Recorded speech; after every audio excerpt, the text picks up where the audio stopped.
Hello. Welcome to the MAPS National Committee's committee webinar. At the Student National Medical Association, there are multiple initiatives that we observe called monthly community service protocols. The community service protocol for February is violence prevention. Given the violence that many patients, specifically minority patients, face, the webinar tonight, titled Healing with Justice, the Intersection of Racial, Politics, and Medicine, was created to explore how medical students and physicians can combat some of the inequalities faced in the medical industrial complex.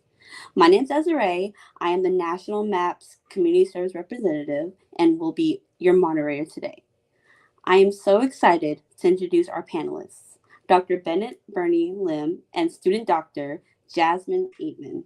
We are going to start off by allowing our esteemed speakers to give a brief introduction of themselves. So let's start with Jasmine. It is a pleasure to be here. Thank you all so much for the invitation. SNMA is very close to my heart. MAPS is very close to my heart.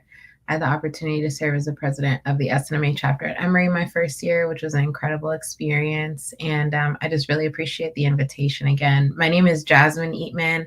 I am a fifth year in the MD PhD program at Emory University School of Medicine.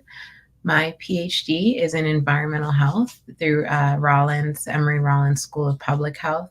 I was able to complete 3 years of medical school and step 1 and 2 before going to the PhD.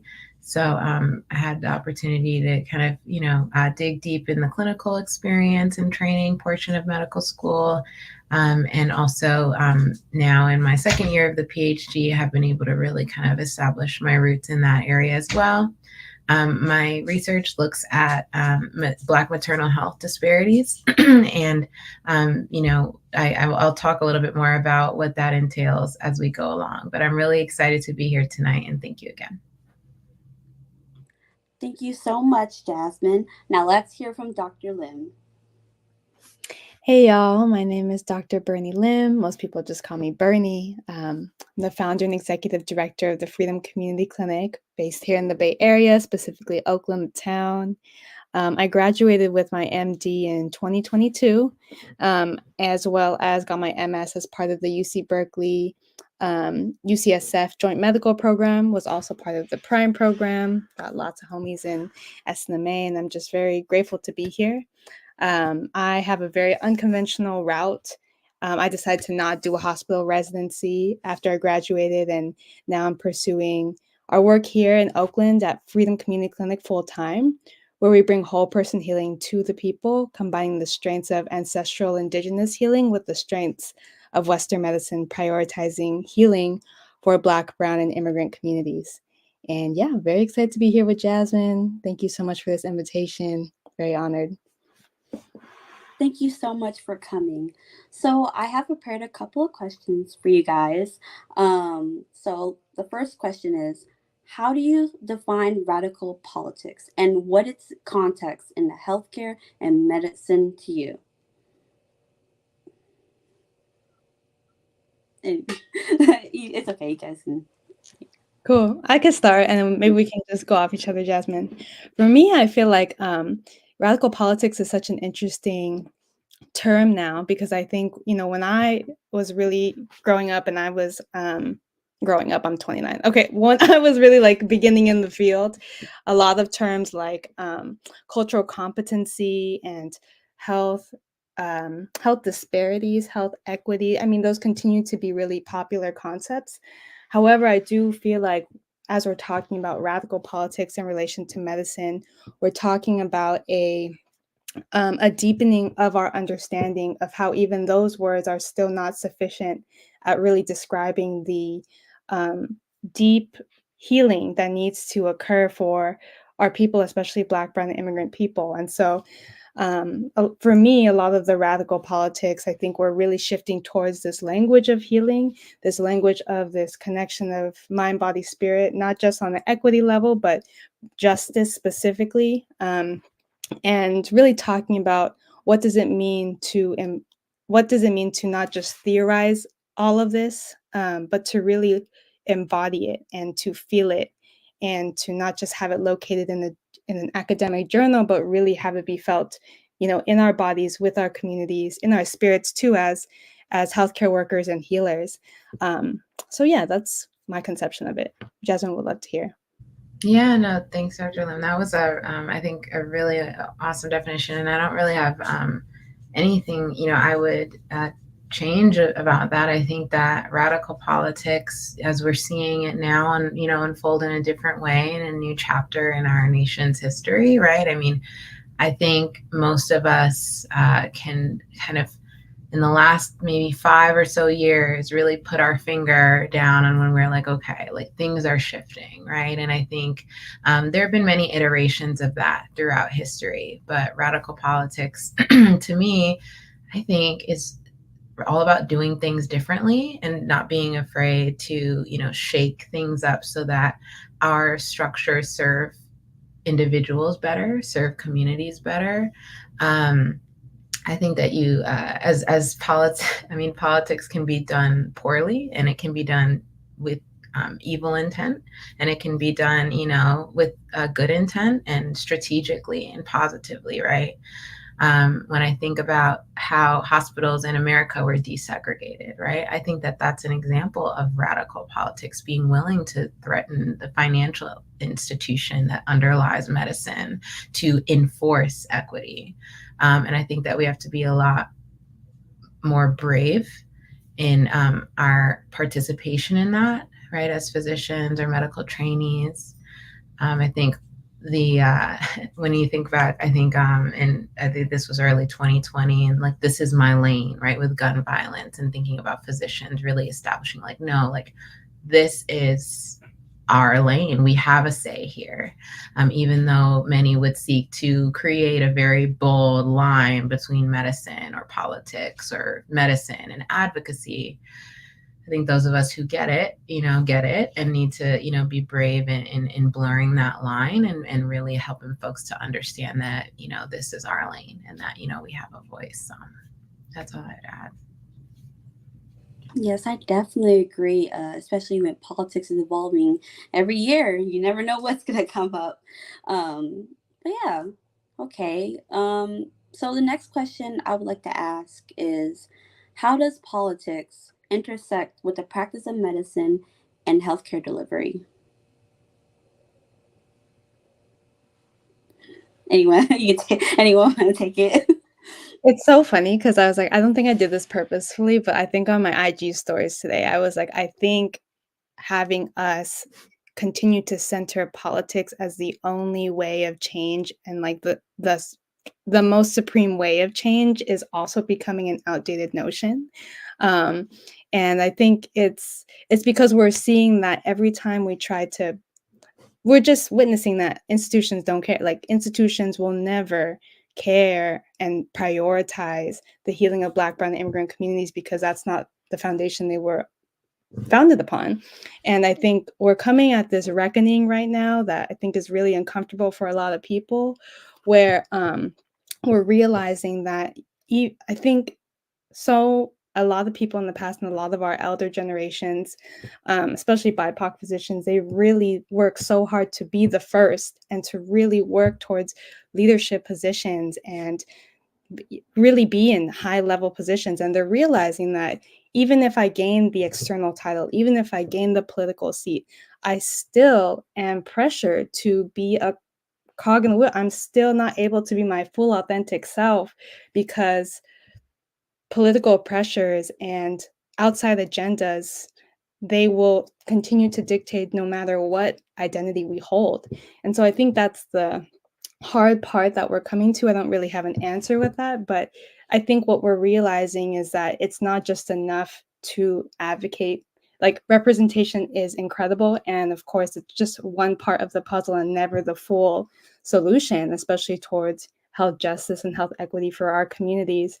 And that politics is only one picture of the puzzle, and we're realizing that it can never be the centerpiece of cultural change. I think I was saying in some tweet that I was just like, politics has never been actually the center of revolution. If we really think about revolution in the paradigm shifts it has always been the cultural workers. I say like the artists, the organizers, the people on the ground who have basically created the systems, and then the system adapts to it. So that's my take on it, is that it's one part of the picture, but it can't be as centered and focused, and we can't just have voting drives at this point. We need to reimagine and create the new realities we want, rather than just begging the oppressive systems to do better when they never will. Again, I think really, really profound points. And I would add also that our tradition as Black and Brown, folks in this country is that, not only do we do the work in our own communities and by our own systems, but we also make sure that we have a presence, right, in those systems that would seek to oppress us or to, keep us silent. I think that one of the most beautiful statistics that I've ever heard is that, the Voting Rights Act, 1965, it was like 1966, right? 63% of Black voting age Americans were registered. And I think that really speaks volumes in terms of when we have opportunity, right, to be involved and to use our voices within the systems, we don't rely on that, but we don't take that for granted. And so although I agree, politics has never been the center of revolution, revolutionizing politics is possible, and we've seen it happen, and I think there's a need for it. And I think also the basis of these systems, as Dr. Lim mentioned, it is designed to make sure that folks, who who were not ever intended to benefit from white supremacy don't benefit from it. That's what the design is. So we have to be willing to deconstruct as we participate. And I think a lot of what we're talking about tonight is a long process. It's not, immediate, but it makes me feel really encouraged to know that, there are folks, who are like-minded in terms of how we can be involved in politics or in government or whatever, that is, however we choose to be involved, and who are also present with people and understanding what people actually are dealing with, right? To make the political agenda is relevant to people who are supposed to be benefiting from them. So I think that's a really good question, and it's a hard one to answer. Yeah, I definitely agree, especially with what Dr. Lim said about how we can't just hold protests anymore and hopefully they'll change. I live in Texas. And so there's a lot going on politically. They got rid of the DEI, which basically covers the minorities, disability, etc. And after that, after they definitely made that law into action, it really did affect the population minorities here in Texas, as well as the abortion here. As our state's very heavy on not really giving accessible healthcare in that way. And so now we have to travel out. And I read somewhere, even an article, not article, but a location in Texas where they're starting to consider banning travel to get that access to healthcare. So yeah, I definitely agree in some aspect that we have to, instead of protesting, it's definitely deeply rooted, especially in the healthcare system of politics. So next question, and this goes to Dr. Jasmine, Dr. Eatman. Apologies. How can healthcare professionals actively engage in radical politics to advocate for social justice and equitable healthcare access? I'm gonna get you to repeat that one more time. I'm sorry. How can healthcare professionals actively engage in radical politics to advocate for social justice and equitable healthcare access? Yeah, that's a really, really, really great question. It's a deep question. One, I think that we, need to recognize that our training affords us the education that we need and all the education that we need to be able to speak on these issues, even in the political arena. And so I had an opportunity to get together with Emory's OBGYN department. They have wellness weeks, but they include advocacy in their wellness weeks. And so we were able to sit down with State Representative Jasmine Clark, and she was really imploring us, like, y'all are, first of all, a lot more educated than a lot of the people, period, who are, in the legislature, but definitely more educated on the issues as it pertains to health. And so, if we don't have you present, it's difficult to, make sure that folks know what the real issues are, particularly folks who are making laws, because people will really say anything and make a law that says, as you mentioned, right, that will force folks to do anything or to believe anything, right? And I think we need to really understand, as physicians and as medical professionals, that our education matters, and what we know is relevant, right, to policy making, and our voice is valuable in those systems. I've had a really great experience being involved in policy work through resolution writing.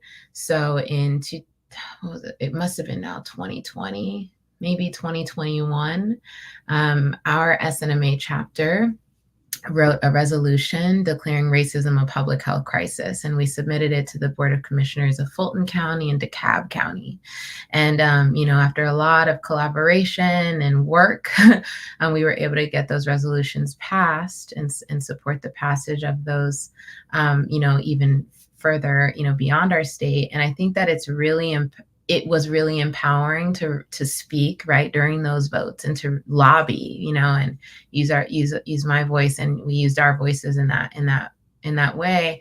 And I think it also is just like physicians, right, to be able to succinctly define issues, describe them, and help people to understand them, right? So our skill set, and medical trainees alike, like, our skill set is well suited for political involvement.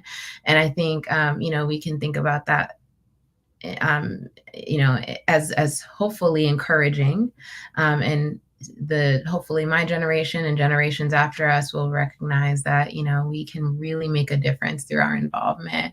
The last thing I'll say is that we, and I guess maybe I feel obligated to say this, right? But I think research is a really powerful way that physicians can be involved in radical politics and changing policy to better serve people. Some research that I'm currently doing even outside of my dissertation thesis looks at political participation among communities and thinking about how that impacts maternal health disparities as well. And not only political participation, but political representation, right? Because it's not only about the individual voting, it's if the individual voting matters to the system and helps folks to get elected who represent their constituencies. So that's, I, of course, as someone who's dedicated myself to a lot of research, I feel strongly about folks thinking about that as relevant to policy, because we definitely need more, science-based, fact-based policy, and being involved in research, I think, supports that. So. Okay. Dr. Lim, do you want to chime in on the question? I was listening so intently on Jasmine. Repeat the question one more time. It's okay. How can healthcare professionals actively engage in radical politics to advocate for the social justice and equitable healthcare access? Yeah, I was listening to Jasmine speak, and thank you for, drawing all of your different parallels, because I think what Jasmine is really talking about is that there needs to be a both and. Like, I'm on the other end of the spectrum, and I can really talk about that, but I really do want to emphasize that I think there needs to be people really working within the system, because that's a current reality for folks, especially as they're interfacing with the medical system. You're talking about all the abortion laws, Desiree, that the advocacy within the medical institutions, like, if you feel super called, like Jasmine's talking about, like, I feel really enthusiastic about the research and so engaged in the advocacy of different parts of the medical institution and policy resolutions, like if that's your groove, like that's incredible. And I want to also honor that sometimes people, like for me, that was not my groove, and that was definitely what I thought I would.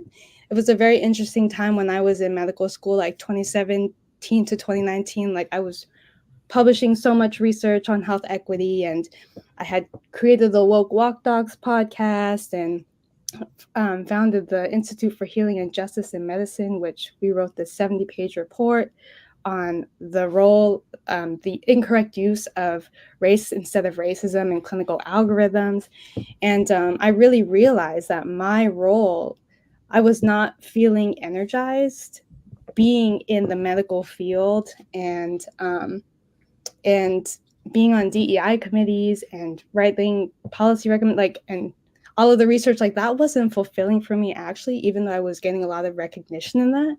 I was actually finding a lot of energy in the entrepreneurial spirit of my own journey. It was very interesting, and it caused a lot of controversy within my own journey. I almost got kicked out of medical school.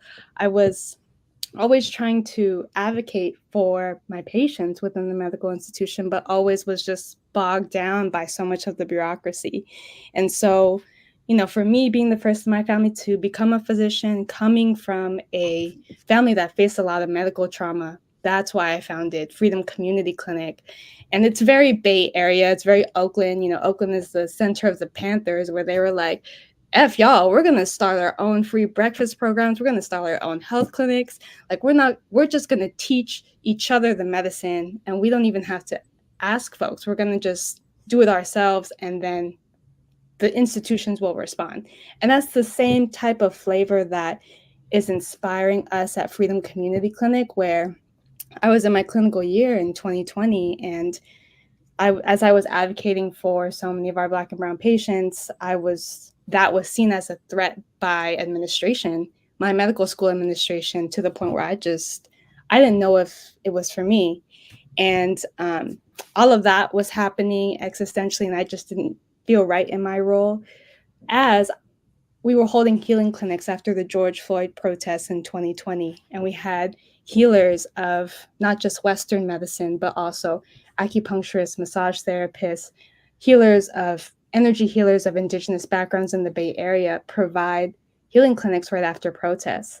And I started the clinic in 2019 with like maybe $500. We were doing healing clinics out of my car trunk and our friends' garages.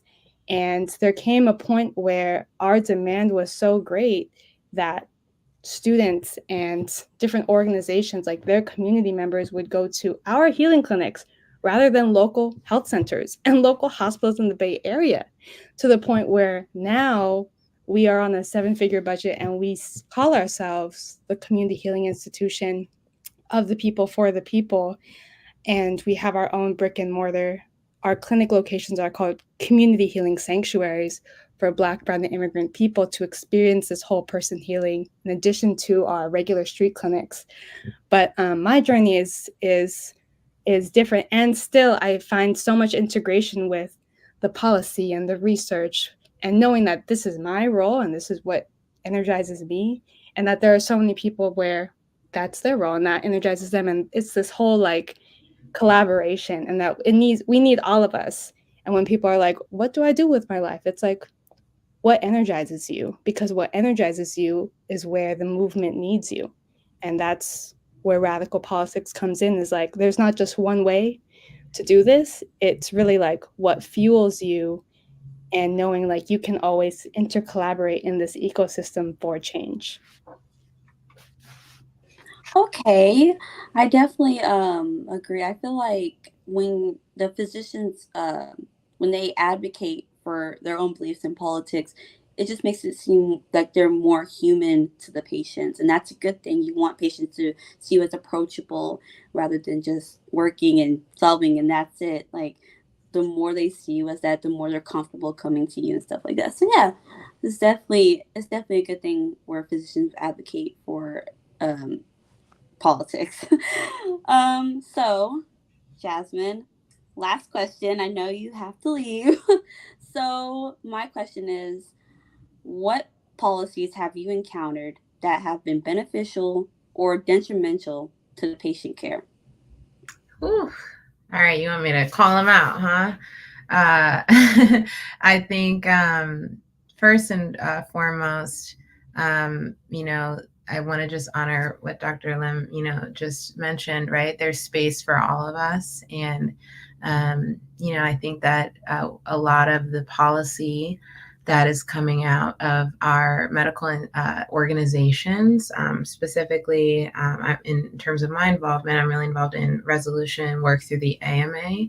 And although that doesn't create laws, it does determine the American Medical Association's stance on different issues, which can influence policy. One that I'm thinking of right now that's very relevant to what Dr. Lim was saying is actually advocating for indigenous healing methods and approaches to be covered by insurance, right? And so this is not something that is currently the case and not something that many folks would even think about. But as we think about what healing means to different communities, we need to make sure there's room for that in the systems that unfortunately, I will say the capitalist systems that unfortunately we have to work within. So I think that different policy items within organized medicine like that are really important. I think the Affordable Care Act, just to kind of, put out a large policy that many folks are aware of, I think is important, but I don't think, and Medicaid, right, Medicaid expansion, I don't think a lot of people realize that there are many states, specifically southern states, I hear you on the Texas struggle, I'm here in Georgia, that refuse to expand the, Medicaid, to refuse to expand their budget, even though the federal dollars are there, right, to be able to do that. And so I think that says a lot about, even though there's good policy out there, we need good leaders to implement that and to make sure that, we are pushing, driving the needle forward. I guess a really detrimental policy that I can think of, and we just spoke about it in broad terms, but restricting reproductive rights, that's a whole webinar in and of itself. But, when Georgia was hearing the heartbeat ban, HB 481, myself and many of my colleagues went down to the Fulton County Courthouse in our white coats, sat in on the hearings, and just had a presence there, right? I think that many times we think, well, we have to either write in or, I don't know, organize ourselves somehow to have an official presence somewhere. But really, sometimes just your presence in a democracy, ideally, right, matters. And so just to, I guess,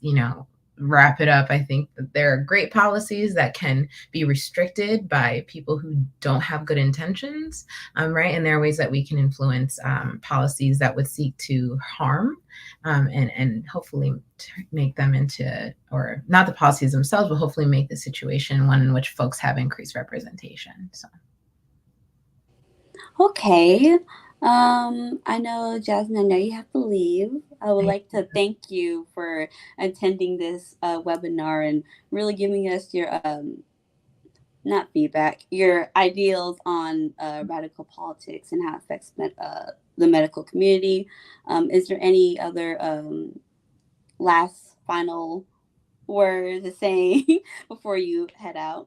Yeah, no, I just want to just say thank you again so much. I am so glad, Dr. Lim, to have shared this space with you. And I know that we'll all be crossing paths and working together to make sure we're practicing medicine in a better world. So thank you so much for the invitation again. I really appreciate y'all. Bye. Okay, so Dr. Lim, we're going to have the audience questions. We're also going to combine it with questions that are specific to you and what you do. So hey, y'all, you're stuck with me, so it's okay, it's fine.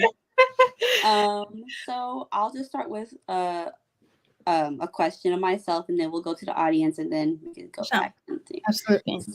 So one question is, what inspired you to start the Freedom Community Clinic, and what is its mission? Absolutely. Yes, I talked a little bit about this, but I was going through it in medical school. I imagine lots of people still watching this, they still struggling. You're still, wherever you are in your journey, it's a struggle. And it really is not for the faint of heart. So I'm the first in my family to become a physician, and my intention going into medical school is to become a healer. And as I was in medical school, I wasn't feeling like I was a healer. I was not, I wasn't. I was learning the pathophysiology, and I could regurgitate all of these different mechanisms. But when I was on my clinical rotations and all of that, I felt like I was just spitting out algorithms, or I was just spitting out what the test wanted rather than what the true patient connection. And of course, I could create that in 5 minutes, within those quick interactions, but I didn't feel this connectivity. And also, I was exhausted because my rotations were during 2020.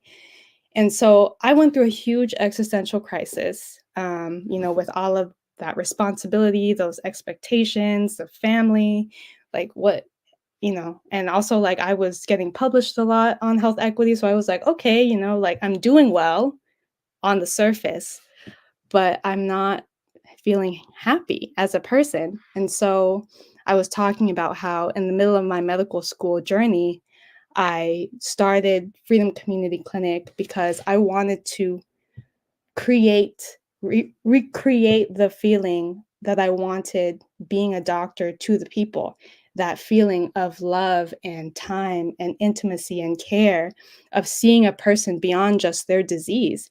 And I think that's also a thing of Western medicine that I didn't feel as connected to. I knew that people were not just their disease; they are a whole person, and not just their physical body. It's their mind, their body, and their spirit. So I came from a I come from a family that has a big ancestral medicine lineage. I'm Filipino and Toisan, and my mother healed herself through spiritual counseling and Filipino massage when she was denied a lot of reproductive um, care. And I was wondering why that was framed as, woo woo or not evidence based. And then I realized that actually, especially being here in the Bay Area, it's been a whole thing that Black, Brown, and immigrant communities, we have known how to heal our bodies and how to heal our communities in the face of a medical institution that continues to be violent and exploit our communities. So I wanted to imagine what it means to integrate the strengths of all of these beautiful medicines. And that's Freedom Community Clinic. And we started out as street healing clinics. And yeah, to the people, we got really big in 2020 because of those healing clinics after protests. And then in 2021, we opened our first location in downtown Oakland. And now we have community. Now we serve around over 4,000 people every year, with community healing clinics. We hold like 5 every single month, every single week. And then we also have school-based healing. So now we hold healing clinics and healing electives at schools, middle schools, high schools, community colleges. And then now we also have our own clinic locations, which we intentionally call community healing sanctuaries. So folks can access integrative medicine consultations, community acupuncture, there's danza azteca, there's African spiritual healing. We host youth art shows. And upcoming now, we are opening our own community pharmacy and apothecary, as well as ancestral healing farm that teaches people about the global medicines of the global diaspora that are significant to the African diaspora, Latina diaspora, Asian diaspora, all of these medicines that have been commodified and misappropriated. Y'all see it all the time, how in like Whole Foods or just these uppity places, even so much of our ancestral healing is commodified when actually we're reclaiming these medicines back to the people and reclaiming it as ours.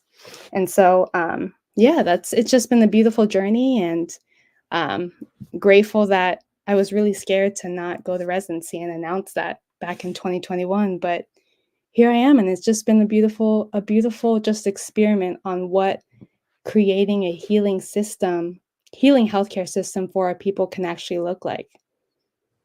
Well, I am it's very impressive. I definitely admire how you really took a step back and just had instead of going through with it and being a doctor and not avoiding that feeling like you're not really helping people. I definitely admire how you took a different path towards that and finding a way that improved, helped the minorities and helped minorities and by giving them like a place where they can provide oh my goodness, I'm so sorry, Yeah, provide totally. ways to get Yeah. medicine. Okay. Mm-hmm. So I'm gonna look at get a question from the comments. One question is, what are some ways medical students can get involved in advocacy, health policy, and pushing for laws that protect POC patients? Yeah, so I think Jasmine was talking about there are so many different professional organizations that do that, whether that's the AMA, the SNMA. I know, different affinity groups, they all have their appropriate student groups to then, they do just so much policy work. So, that's one big thing. And again, I just like to emphasize this. My big thing is that if we're talking about politics, it doesn't always need to be about policy. It doesn't always need to be about, you're like meeting with you're meeting with a committee and they change a law. Like the way that politics, for example, I also want to highlight in 2020, me and a group of medical students, we founded our own research institute. It was called the Institute for Healing and Justice in Medicine. And we founded this in 2020 because we actually wrote our own 70-page report that took us 2 years as medical students. And it was a report that overviewed the way that race was incorrectly used in clinical algorithms that influence the way that patients of color, especially Black patients, receive diagnosis, treatment, and evaluation in several different chronic diseases, as well as treatments, heart disease, kidney failure, so on and so forth. And we wrote this all on our own. We never submitted it to JAMA. We never submitted it to the New England Journal. We literally wrote it on our own in our spare time. And we created our own institute. We had our own Instagram lives and Facebook lives. And that since we launched that in May 2020, that changed the whole national conversation on racism in clinical algorithms. Senator Booker and Elizabeth Warren began having congressional hearings on it. Then the American Thoracic Society and the American Heart Association began to change their algorithms.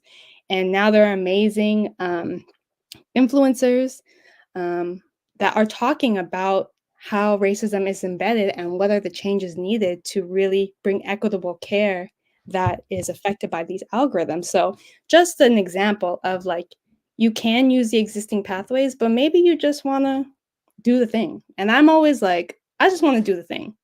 I don't want to always ask the JAMA and have edits. Like we just wrote that 70-page report and we wrote it in the way that we did. We wanted us to know it as medical students. It was like a love letter to like younger Bernie.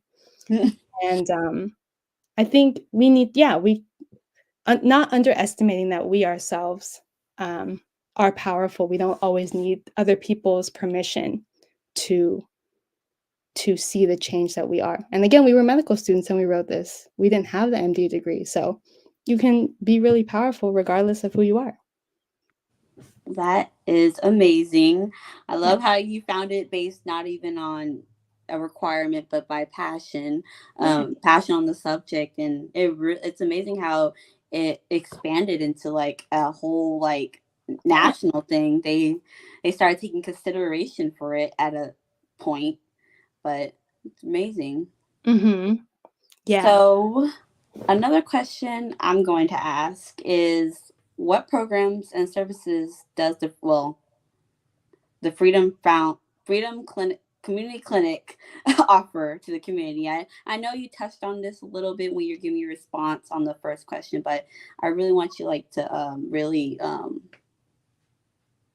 talk more into it, talk deeper into it. Yeah, for sure.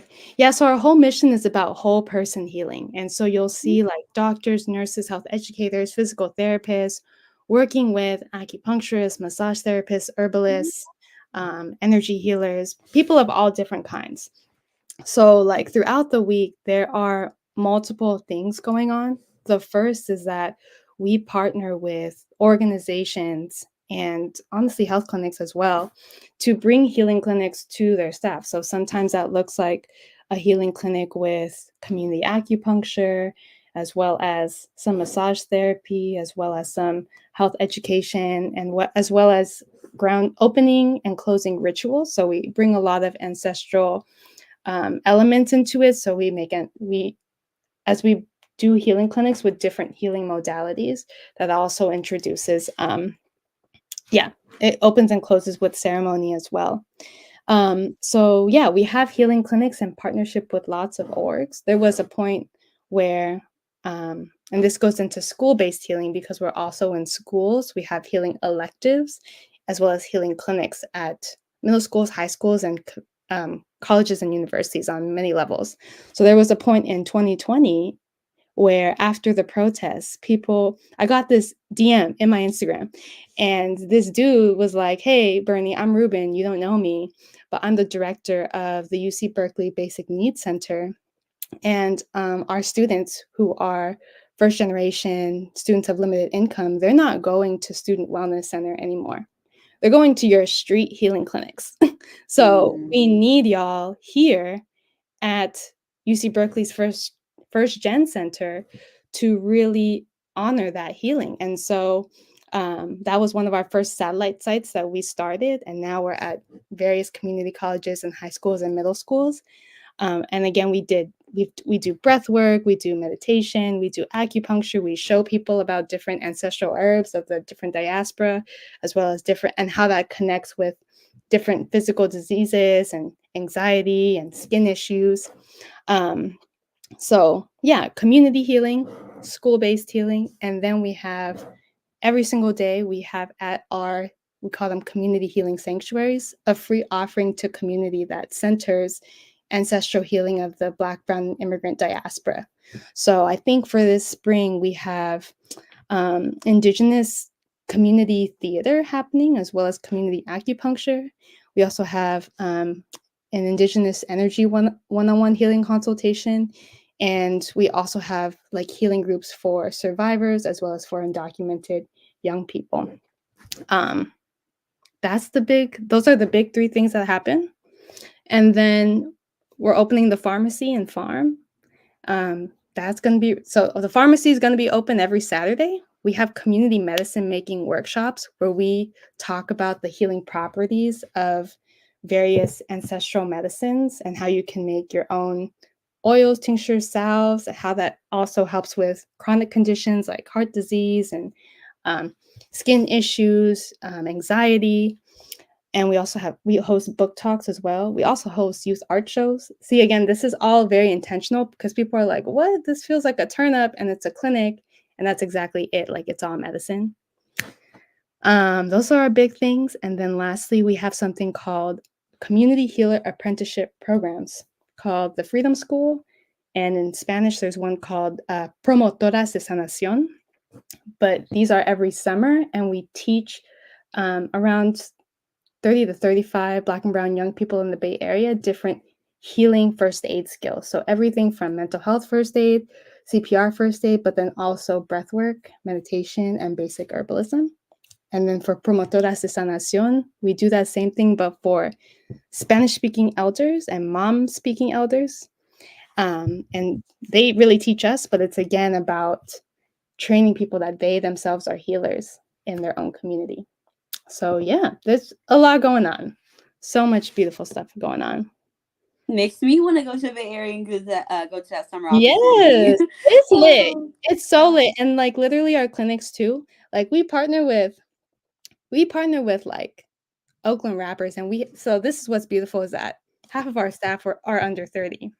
We partner with different orgs and even just different cultural icons of the Bay. So there was this big healing clinic we had last year in partnership with one of the big Oakland rappers, and we had massage tables, we had STI testing, we had like the herbs like right in front of like the lowriders, the hyphy music, people, and like community acupuncture in front of this, like, just hella rap music, just like it, people are like, what is happening?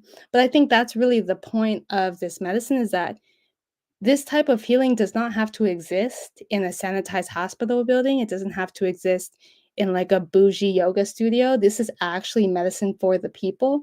And the more that we really embrace that this is the medicine of our ancestors and that we need to meet people where they are at, that's where the transformation happens. That's where trust is built. If we continue to ask people, especially our communities that have a very historically intensified relationship with the medical establishment, to just come to us, that's not trust building. Trust building is going to them. So it's lit. And we like have a dance party in the middle of the clinic. You know, it's just like that's the vibes. Wow. Yeah. Well, this is kind of like a fusion of my curiosity and a question from the comment section. Are you guys planning on expanding this organization to other states? Yeah, it's so interesting, that question too, because we're really thinking about, you know, what is the new way of really evolving our mission. And so we know so many people out there doing healing work, and I do actually believe that healing is very specific to the local context. So what we are planning to do probably next year is go on a listening community healing tour and to really cultivate, you know, hyper local networks. We always talk about how our work at Freedom Community Clinic is being a bridge, and that actually it's a pretty colonial way of looking at things, to like be like, hey, the Freedom Community Clinic Mall in the Bay is going to work in Texas and Atlanta. And sometimes it's, you know, oftentimes it's not like that. That's a very, again, colonized way about looking of expansion. So we're really looking at how do we just cultivate the power in every local context and connect people. So that's in 2025. We're gonna go all over, and end of 2024 we will be having a big regional community healing summit with, not, it's going to be interdisciplinary and intergenerational and multicultural. So not just us as a nonprofit and a movement activist movement making org, but also academia, government, policymakers, youth. Healing is now becoming a bigger conversation because we're realizing, and especially in medicine, that it's not enough. It's not enough to just, especially in the world where it's like mental health, chronic disease, and autoimmune issues, like medicine, like Western medicine just doesn't have the tools for that. And it will never, because it is a deeper issue, that requires an understanding of mental, emotional, physical, and spiritual health. So yeah, it's like I think I'm very excited to see this movement happening nationwide, and hoping to just connect all of that. Well, I hope that there's some in Texas soon, because that sounds really fun. I definitely Yeah, want to go to the Bay Area and just be like, oh, hey yeah, guys, community clinic. for sure. Okay. Okay. So next question would be, how can individuals or organizations support the work of the clinic, either through donations, volunteering, or more? Yeah, we definitely accept donations for show. And if you have any room for collaborations or partnerships, you know, let us know. I think that's the other thing as a clinic is like, again, I'm 29 and I'm all about, we set the new standard of community medicine. That's what I say, is like we are the new standard of community healing. So, I mean, one of our most amazing collaborations has been like, why don't we open our own pharmacy? Why don't we open our own apothecary? Who says we Yeah. can't? And I think that's just been so powerful. It's just that, yeah, we can do whatever we want, and we can show people what we want. So yeah, any collaborations, if people are ever in the Bay Area and want to visit, please hit us up. We are very excited about helping this national movement of healing grow. Okay. Well, thank you so much. I'm excited to support, and I know everybody in the chat, if they have the opportunity, they'll support as well in the community and clinic. One question that I would like first. Let me see if there's any chat questions. Okay, so no chat questions. You can't miss them. Can't miss them. Okay, so Another question would be, what advice would you give to others looking to establish a similar community-based healthcare initiative? Yeah, I think my main, of course, amidst the logistical, I think, again, I started this when I was in medical school. We started our own research institute when we were in medical school. So, you don't need the MD degree to validate you. You are already a healer. You're already a doctor. So just step into that. That being said, the MD degree does help, navigating certain spaces. But I think really what gave me the drive is that um, as a visionary, when you get these ideas, like you hold the vision, you hold the, hold on,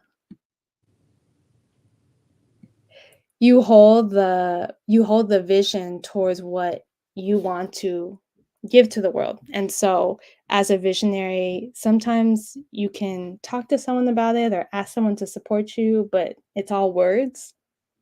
And really, it's about how do I embody that? So, and it doesn't even need to be big, but just the street healing clinic that I just organized out of my car trunk. Again, those are the origins of this bigger healing movement. So, just getting that started and knowing that you don't need to like have your article in JAMA. You can just publish it, maybe through Twitter or through your own means, and just share it. People need to hear you without you asking for permission. Yes, what really stood out to me what you said is you don't need an MD to validate helping out people and trying to find ways to make people feel better. It's like with physical therapists or I'm sorry, any counselors. They don't have an MD Yeah. degree, and yet they are helping schools. Well, they provide a safe space for schools and etc. So definitely, Mhm, you really don't need an MD to help somebody out. You can mhm. simply volunteering as well. Yeah, yeah, and I see this every single day when we work with our healer apprentices from the Freedom School and Promotoras de Sanación. I mean, they've led workshops on herbalism and medicine making and meditation and breath work that are more healing than so many of the interactions I've seen with other doctors. Like they hold, like I've just seen people who have a beautiful creative or artistic or healing power to like hold space for people and bring out emotions in people and healing in people that I oftentimes don't see in the medical setting because it's so rushed and boxed in and stressed out. So yeah, we really need to just believe in ourselves as healers. And again, shifting to radical politics, it's like I think that's where the conversation is really going towards, is like I believe the movement is going towards, we can't keep looking at the doctor as the healer or like politics as the savior. Like, actually, the healer is in each one of us, and the doctor's in each one of us. And the community changes we need to make in the face of, for example, abortion laws is how do we gain the skills and teach each other on how to do that for our own people when these other institutions won't do that for us. I think that's where the conversation is headed, because we're hitting a wall and we continue to hit a wall. We've seen this with Palestine. We're hitting a wall where we're begging, we're protesting, like, and y'all are not hearing us. And they're still acting on the interests of the global elite rather than the people. And there's only so much a resolution, I think, can do. I Yes. really, I really do feel that it's about the local. It's about cultivating ourselves and knowing that we are powerful. Yes, definitely. Well, we have to like start taking it into our own hands if we really want to Yeah. find that safe place for healthcare and equality for all, not all in just a Mhm. surface level. Yeah. Okay, so one of the questions, I'm gonna do comment questions. One of the questions is, are there any health professionals that have been mentors or inspirations that have a radical leftist politic for you? Yeah. I feel like so many of my mentors have not been in medicine actually. I only have a handful of folks who I feel like in medicine really share that. One of my biggest mentors has been Dr. Tolbert Small, the Doctors of the Black Panther Party. Also, one of the first physicians to introduce community acupuncture. Imagine him and the Black Panther Party. They went to communist China to learn about the community acupuncture of the barefoot doctors to then give to our communities in the US. And he did acupuncture with just learning that, and technically not even really like, he wasn't trained as an acupuncturist, but he was able to bring that to the people in addition to primary care.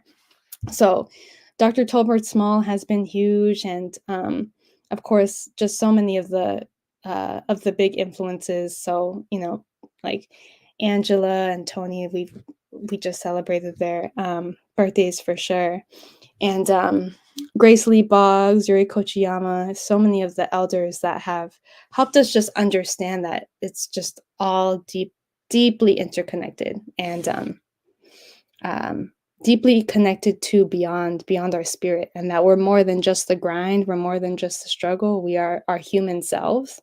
And how do we feel that as liberation and as radical politic? How do we actually see politics as not just like these set of laws, but radical politics is actually felt in the body, and it's like that is it, Okay. Another question is, how do you plan to cultivate the power of these diverse cities with a lot of the same cities experiencing gentrification? Oh my goodness, that's a word. Which can cause the suppression of the true culture and wants of the people that are from the area. Yeah, I think, and I love this question because I think it speaks to, where is the root of the culture of these places. And I think that, see, this is why the whole like Freedom Community Clinic in New York is not gonna, the Bay Area is not gonna work in New York. They're just different vibes. And again, assuming that is basically with the same assumption of how gentrification works. So it really is about like, who are the local leaders, who are the local community members, who are the people who know like the local culture, like Bay Area culture, so different from Texas culture, so different from New York culture. And these community leaders hold the portal and the key to the healing of understanding the healing that can help that city, help that area. So it's really about how do we tap into low key, just underground low key networks rather than just like these superficial type understandings of the city. And I feel like that's also very Bay Area too, where we're just like, we're, again, with our Freedom Community Clinic, we started on Instagram. We got really big on Instagram. And so many of the grassroots movements they're not on like the radio shows or the billboards. They're actually like just in dialogue with the people on the streets, on the corners, on the liquor stores. And that's where we need to spend time as physicians, because that's where the real life happens. It does not happen in a policy chamber. It actually happens in the liquor stores, on the street corners, in the churches, in the youth centers, and the sideshows at the Bay Area. And that's where all the information is on how we really help the healing of our people. Okay. So I have two more questions. One of them is that you touched kind of on like some of your stories about helping people. So can you tell us more about the success stories that you had from community clinic? Yeah, I started it with $500 at a youth entrepreneurship program with a pitch, and now we operate on a seven-figure budget. And it's been incredible. We raised our first million last year, and it's just been an incredible journey where we never had to. In the beginning, I remember begging some folks to have healing clinics, and I would have like one or two teens with me, and we would just, do that. But now it's really to the point where like the demand is so huge that we have to wait it out, because the healing demand is so big. And I think that's what's also so powerful, and again really emphasizes that culture shifts is what drives political change is because at one point in 2019, 2018, I was begging people to have healing clinics. Fast forward 4 to 5 years later, we have now I teach medical students and residents at our healing centers, and we partner with different health centers as well as big nonprofit institutions, big clinics, schools and colleges. So now healing is a line item budget in these institutions. That is radical politics. That is culture shift, because they have literally shifted their financial budget to then prioritize whole person healing that's offered by Freedom Community Clinic. So that's what we mean. That's what I really mean by like culture drives political change, is because on one hand, I could have just like spent 5 years begging the local health system or my local medical school to like give me $500. Yeah. On the other hand, I chose to do this route, and it resonates so deeply with the people that they have no choice but to shift their budget, to shift their priorities into bringing more healing spaces and the healing culture into their institutions. And that's an institutional shift. That's radical politics. That is, y'all are going to follow us because what y'all are doing is not working. Yeah.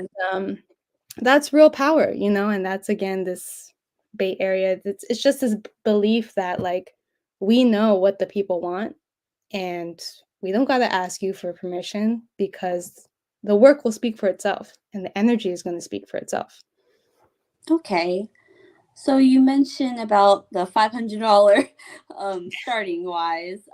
That's what I really caught my eye was about that. So is there any other challenges that you had in establishing the clinic other than the $500, going from only having like two teenagers begging to get the clinic started, such as like personal, where you didn't have no support, or so how did that happen? Like, where's the challenges in that?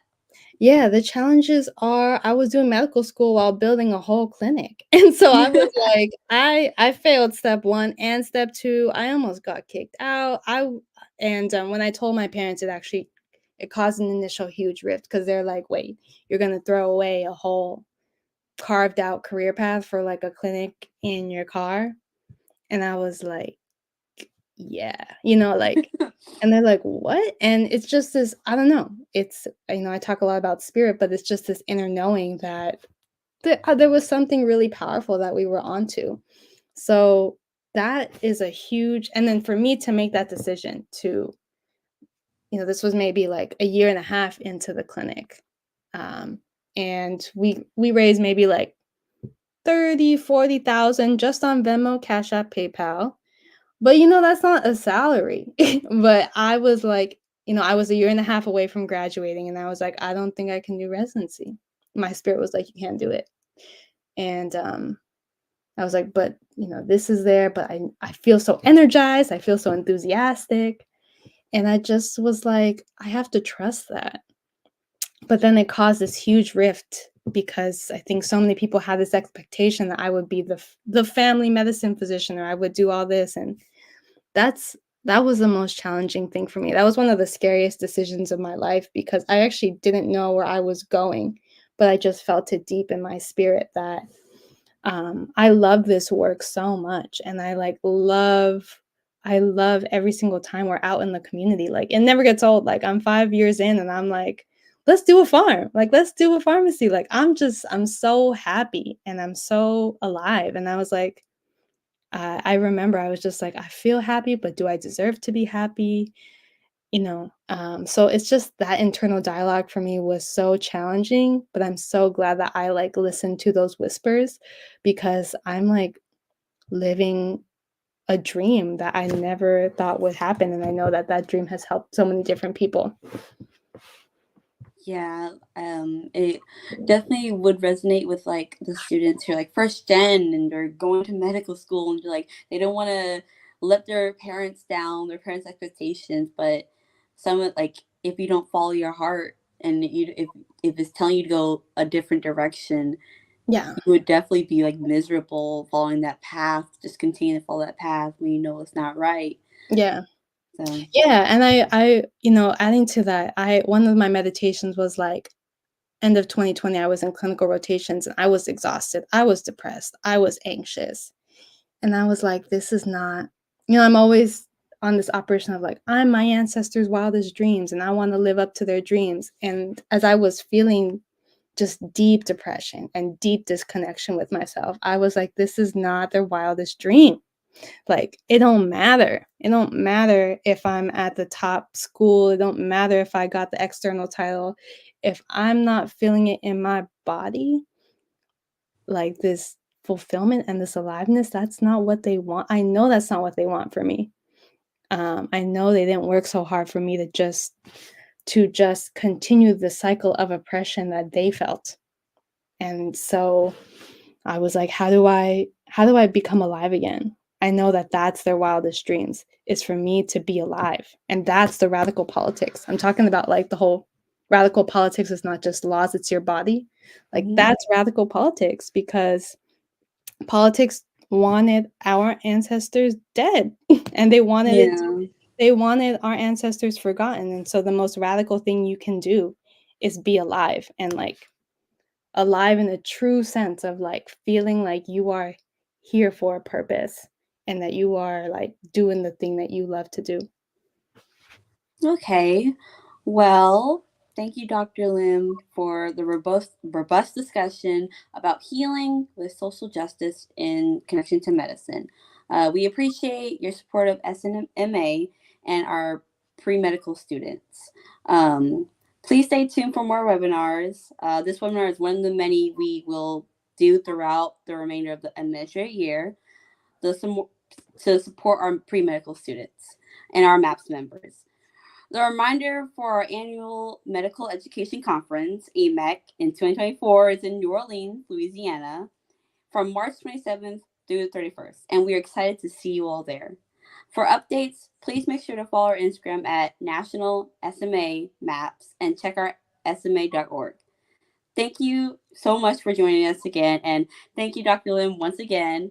You can also visit the website www.freedomcommunityclinic.org, and they also have an Instagram that you guys should follow for more updates, tunes, any activity that they do. Yeah, thank you Yeah. guys so much, Thanks, and I hope y'all. you have a wonderful, amazing evening as well, and as everyone else. Bye, Bye. y'all.